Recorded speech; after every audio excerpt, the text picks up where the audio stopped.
Welcome back to Echoing Darkness.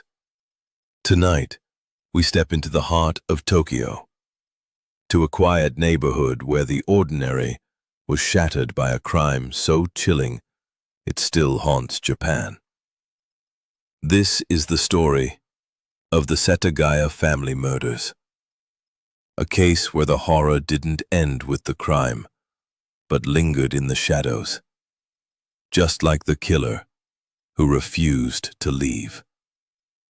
Prepare yourself for a journey into one of the world's most disturbing, unsolved mysteries. It was the end of the millennium, December 30th, 2000, in the peaceful Setagaya ward of Tokyo.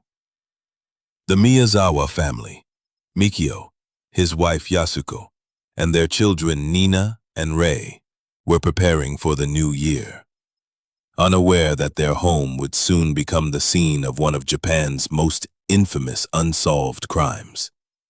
Sometime between 11:30 p.m. and midnight, an intruder entered the Miyazawa home.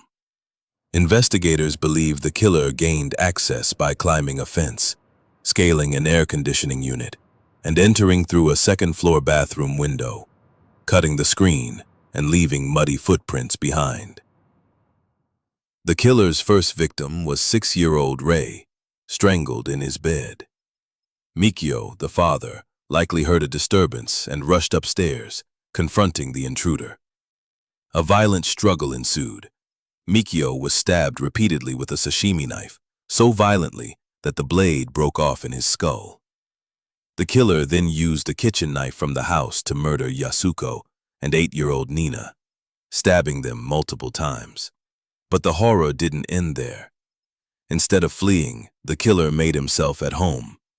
He rummaged through drawers, scattered papers, and dumped belongings into the bathtub. He treated a wound with the family's first aid kit, drank 6 bottles of barley tea, and devoured 4 cups of ice cream from the freezer, leaving the ripped containers scattered on the floor. He used the family's computer, accessing a website at 1:18 a.m., and again around 10:30 a.m. the next morning.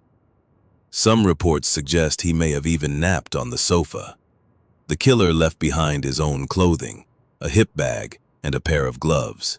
He also used the bathroom, leaving unflushed evidence behind. On the morning of December 31st, Yasuko's mother, who lived next door, became concerned when she couldn't reach the family. Using her key, she entered the house and discovered the horrifying scene. Mikio's body at the bottom of the stairs, Yasuko and Nina near the loft ladder, and Rei in his bed. The crime scene was a forensic goldmine. The killer's blood, fingerprints, and even saliva were found throughout the house. His clothing, including a sweater traced to a rare Korean brand, was left behind. DNA analysis revealed the killer was of mixed Asian and Southern European descent, possibly Japanese or Korean on his father's side, and Mediterranean on his mother's.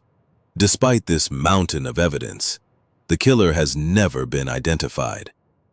Over 280,000 officers have worked the case, and more than 16,000 tips have been investigated, but the mystery remains unsolved. Why did the killer stay so long? Was it a personal vendetta, a random act, or something more sinister? Theories abound. A drifter, a mentally disturbed individual, or someone with a grudge. Yet, the killer took no valuables, showed no clear motive, and left behind more evidence than most criminals would dare. The psychological horror of this case lies not just in the brutality, but in the killer's eerie calm. Eating, browsing the web, and lingering in the home of his victims as if nothing had happened. To this day, the Setagaya family murders remain one of Japan's most disturbing unsolved crimes. The house stands as a silent witness, and the killer's identity is still a chilling enigma. The darkness he left behind continues to echo, a reminder that sometimes the most terrifying mysteries are the ones that refuse to be solved. Thank you for venturing into the darkness with me tonight. If this mystery sent a chill down your spine, please like the video and subscribe to Echoing Darkness. Your support helps these unsolved stories echo even further. Until next time, stay curious and beware what lurks in the shadows.